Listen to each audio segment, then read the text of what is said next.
You're listening to the Bust-Proof Business Podcast, taking your business to the next level by taking you out of it. With our experience and proven results, we'll help you find the success that many crave, but only we can help you achieve. It's time to get started with your host, Greg Murphy. My name is Greg Murphy, and thanks for listening to the Bust-Proof Business Podcast.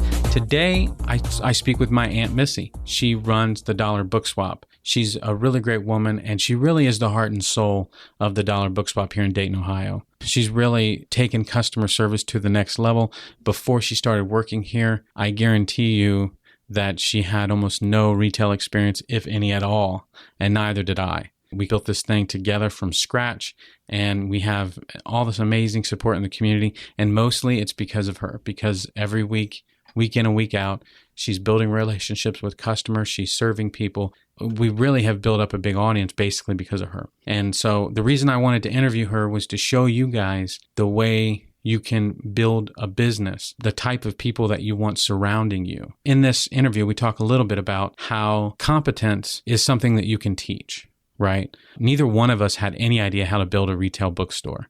And, we're still learning as we go. This one's still in our warehouse. But competence is something that you can learn. But what you can't learn is how to give to people, how to be a real person in a job like this. You have to really build relationships. And that's not something that a lot of people think about. Because people that come in the door they're your customers, but they need to be your friends. And that's what we try to build. And so let's get in to talk with her about the Dollar Bookswap and how we build it. Okay, so I'm Greg Murphy. This is Bust-Proof Podcast. And today I'm talking with my Aunt Missy, my favorite aunt. Yes. And she's from the Dollar Bookswap. She runs the Bookswap for us here in Dayton, Ohio. And today is actually Friday, so the book sale's open. So I guess first thing, can you tell us a little bit about you and your background? We'll try to stay a little bit away from family drama, just a tad if we can. Sure. Okay, so let's talk about a typical day. So the Dollar Bookswap, basically our whole thing is the books are $1 usually here in Dayton, yes. Hence the name. Now in Reno, they have some of the prices a little bit higher because they actually have rent. They don't get a rent free from Murph Books, so they got to pay for rent. So, but all the books here in Dayton are $1, and in Reno, all the kids' books for the most part are $1. I don't think anything that they have out there is more than $2 or $3, and we might actually be looking at a retail location as well here. That's very exciting. Yep. Yeah, that would be good. So, I mean, what is the main? How do you spend most of your time at the Dollar Bookswap? A lot of my time I've spent just engaging with customers, and I've met a lot of really, really cool people and a lot of great, great teachers. And people are just so receptive to books being $1 and really good books being $1. And the thing that I personally learned was, teachers spend a lot of their own money. And I didn't know that. Years ago, I worked at a school. I was a school secretary. So I did see the need that teachers spend a lot of their money, but I guess I kind of forgot that. I don't know. But we have a ton of teachers that come in and they pull out their hard-earned money and they're buying books for their classrooms or for their other kids. And so it's been really nice to be able to help them out a little bit. I talk to them a lot about our volunteer program. A lot of our teachers take advantage of that. And we just recently had like 47 teachers come in and do an in-service, and they earned like $800 for their school. So that's really cool.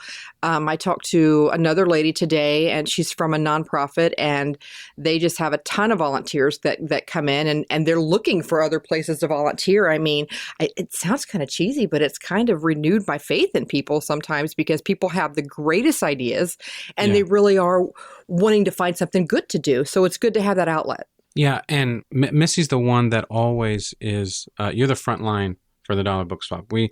She's the one that deals with people a lot better than me. Missy's the one that has the time to build these relationships. We have people that are coming back time and time again, and you know people's names, and you can. And I'm really bad at that. And so it's great to have somebody here that can make it a little bit like the bar from Cheers. Well, and it helps when you're of my age because I can just call everybody sweetie. That's true. I don't remember their names. I'm like, hey, sweetie, how are you today? Yeah, now, you know that our customers from the Dollar Bookswap do listen to the podcast. Well, and I know their names. I know the ones that are listening. So if you're listening, she knows your name. She does know your name. Okay, cool. So again, so all the books are $1, and that was something that we an idea that we stole from our friend Ford down in Raleigh, North Carolina, from the Dollar Book Exchange. But I mean, we do try to give books away, and that's amazing. But what I think is even better is the relationship that we're building with teachers and teachers groups here locally. Yes. I've heard back from a lot of teachers that say, you know, I have a group down there now. And she said, I went back to my superintendent and explained this is really what happened. I really went down there and volunteered, and I really got this much credit for our schools. And so he told another superintendent, and he said, go spend all the time you can there. So I think sometimes people are waiting for what's the catch? And there really is no catch. The catch is you volunteer, you get free books. You don't have to spend money out of your pocket for books for kids. And so it's a win for everybody. And this really, I mean, it wasn't on purpose. Like, this came about realizing that, you know, we wanted to help folks in the community, but teachers, that niche came about sort of organically. It did. It just from talking to people, especially Saturdays. We have a lot of teachers come in on Saturdays because, you know, obviously they're teaching class during the week. But I have a gentleman that comes in and volunteers for his mom, who's a principal, and then she gets the credits and she finds out what teachers need books. And so she's able to kind of, you know, make a wish list and get them for free. But it just kind of happened. It just kind of happened by talking to people. And we have, you know, besides teachers, we have a lot of people just doing really cool things. I'm skeptical. I thought, you know, people aren't going to volunteer. And I was very skeptical, but it works. I have somebody that does books for barbershops. She comes in and volunteers. Yeah, that's She gets books and she takes them to inner city barbershops. I had a lady this morning yesterday who came in, and she works for the women's shelter. And, you know, and so I said to her, confession, I said, if you want to pick out 2 bags of books, we would love to give those to you. And in the future, if you would love to volunteer. So I gave a few bags away yesterday. Oh, you do that. Don't pretend you don't do that all the time. I know. I do it a lot. But I think, you know, people are just waiting for what's the catch, and there is none. And people aren't expecting something free. And just to get, you know, like I was telling people, 96 books in a bag for $10 is a really good deal. And so I think people are just realizing these people are for real, and you really get $1 a book, or you can go in and volunteer and get it free.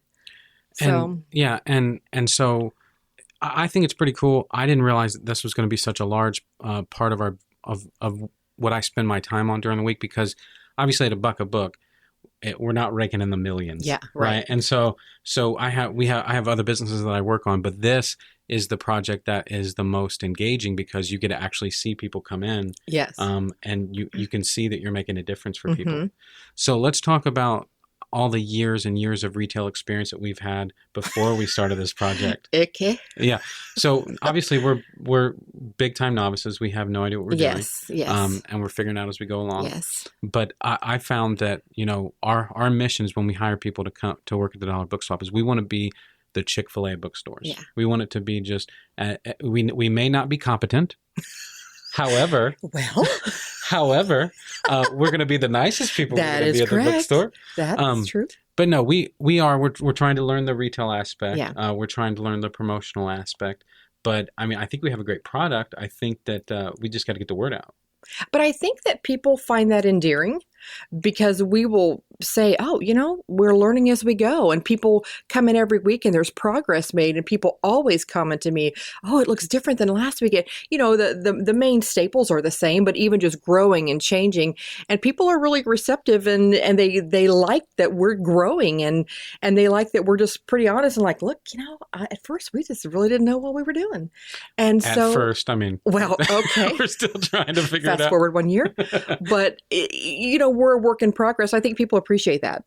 I think they do too. And I'm always self-deprecating because I always know that, like, look, I know for sure that I barely know how to put the shoe on the right foot in the beginning of the day. So no, I think that there's something that people do find endearing about that. Yes. Because we're not trying to pretend that we're Barnes and Nobles and Yes. anything like that. We are not Target. Okay, so let's get a little bit deeper into the volunteer program. Exactly how does it work? Outside of you giving all of our books away, outside of that, just you randomly giving them all away. Now, in my defense, I only do that when you're not here. Okay, that's a good plan. Yes. So we are trying to give away 1 million books a year, but Yes. just not you personally, right? As people that are already We might have in the hit that store. already. Okay. So let's talk about how the volunteer program works. Okay. Well, how it works is for every 3-hour shift that someone comes in and volunteers, they get $30 in-store credit. I typically like to talk to people and find out what they like to work in. Some people really like to work in CDs. Some people really like to work in movies. So I like to try to accommodate that. I like to, if there's teachers, I gotta tell you, I hook them up when they come in. I do. Again, you're not here, so that's okay. Okay, right, obviously. I'm just being transparent, but I take really good care of our teachers because not only do they need it, but they get the books in the hands of kids, and not to mention that they're a great mouthpiece for us. Right. I've sent tons of flyers home with teachers saying, I'm having in service with parents. Can I give these out? Absolutely. So I like to think that it's marketing. It's what I would like to think. Yeah. No, it is. It definitely is. Yeah. It definitely is. But yeah, we also have to pay the bill. Well, that's true. That's Right. true. But I again, not when you're here. It's only behind your back. Exactly right. Yeah. Okay. Yeah. I feel better about that. That's sometimes. great business. Now Yes. you've just gotten all off your chest to the entire world. So we need. Okay, so no, we need to install more cameras at checkout.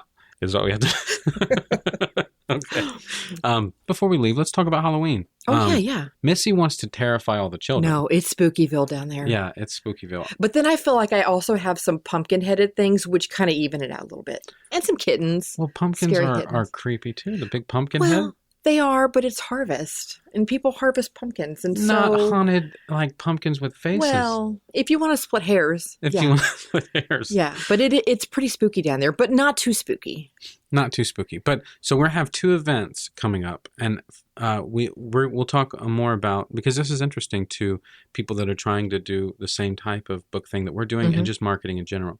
So this event that's coming up next week is with a nonprofit. Yes. And I don't remember their name. But It's actually Make a Difference Day. okay. And so this group is going to come in. It's a nonprofit in our area, and she approached me and just said that it's a literacy-based group, and they want to come in, and they're going to bring people, and they're going to set everything up, and we're going to have a station that reads to kids. We're going to have a station that helps kids find their books. We're going to have a station, kids are making bookmarkers, and then as they leave, the kids are going to get a free tote bag full of snacks that they're bringing all of this and doing cool. all of this. And so it's really cool. And, I think eventually next year we might do even have firefighters and police officers here because these people are making a difference. We'll have some teachers here. And so kids can see I can make a difference even by, growing up to become a police officer or teacher. I can make a difference by reading to my neighbor, a little old lady, I don't know, help with carrying her groceries, whatever. So, I'm kind of excited about that. I mean, sometimes you feel like a little kid and what am I really doing? But to look at a kid and say you can make a difference is kind of a cool thing. No, that's really cool though. Okay, so that's next week, and then Yes. the week after is our Halloween party. Yeah, that's going to be a good one. And we take holidays pretty serious at the Dollar Bookswap. It's a big deal. It is, because there's a lot of families in our neighborhood that they might not be able to afford to go, or they might not be inclined, like me, to go to the mall Yes. to get the picture taken with the Easter Bunny or Santa Claus or whatever. Right. And so we have events here, and they're always jam-packed. There's always tons of people here, and it's really a way to get the word out. It doesn't cost very much. Do you know about what we spent on our Easter party thing? Would you imagine? I would say, oh golly, less than a couple $100. About $300-$400. Yeah, tops. The most. It's always funny, Missy, by the way, how that it's really easy for you to underestimate it. Honey, I've been married a lot of years. Our money. I've been married a lot of Okay. years. I know how to do this thing. So I would guess around $400 to $500. Yeah. But that included all the stuff we gave away, all that. And the place was packed to the point where I was afraid. Yes. Like I was nervous that it was like Yes. a rock concert. You couldn't even walk around. Right. There was Because a mosh pit. It got weird. it was uncomfortable. Yeah. So next time will be better with the lines. But But yeah, and so we sold a lot of stuff that day. It got the word out big time for the Dollar Bookswap. Yes. And we love those kind of events. And so the Halloween party, we're going to have the free popcorn. We're going to have hot dogs. Well, what we're going to do is we're going to get some dry ice and make this spooky witch's brew, and it's pretty much going to be punch, you know, and but it's going to have this cool dry ice, like, you know, foaming up the place. I don't know. What are you dressing up as? I am going to be a pink lady from Greece. A pink lady from Greece? Yes. Yeah. Someone's going to be a witch, right? But somebody should be a witch. Somebody has to be a witch. Yeah, for sure. For some reason, I thought you were going to be a witch. No, I think you just called me a witch. Oh, that's true. That's true. Okay. So we're doing witch's brew. Yes. And we'll probably have water too. We'll have the water. Yeah, we have to have water. But yeah, I think that'll be fun. And we're going to be doing the face painting. Is that happening? We're having a group come, and they're actually volunteering their time to come, and they're earning books, and so they're painting faces. We have little mini pumpkins that kids can sit and decorate. We're going to have tons of giveaways. It does show that these type of marketing events can be a big deal. We're going to probably spend around $1,000 on Facebook ads to let folks know that this is going to happen. But I guarantee you it's going to be a big benefit for us to get the word out to the community.